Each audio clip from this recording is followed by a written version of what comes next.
За една седмица 7 потврдени случаи на вирусот H1N1, помеѓу народот познат како свински грип.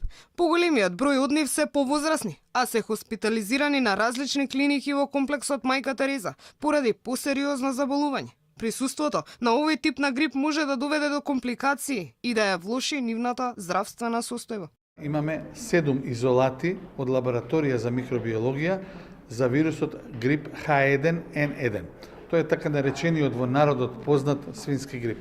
Ова се така наречени лица со коморбидитет, односно, освен својата болест основна, а тоа значи оштетување на белите дробови, тоа значи диабет, кардиоваскуларни заболувања, очекуваме дека лицата кои што ќе го имаат и овој вирус екстра во својот здравствен билтен, дека ќе имаат компликации поврзани со здравствената состојба.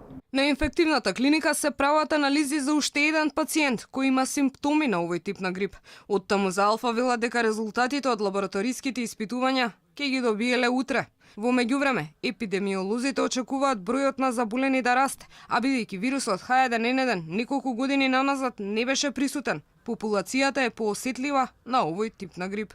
Постојат реални шанси во неделата што оди и во месецот пред нас, кога секоја недела ќе се зголемува бројот на заболени од грип, да имаме заболени и од овој серотип на вирусот.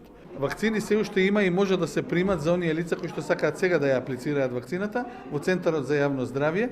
Во 2009 година, поради компликации од вирусот H1N1, имаше повеќе од 30 смртни случаи во Македонија.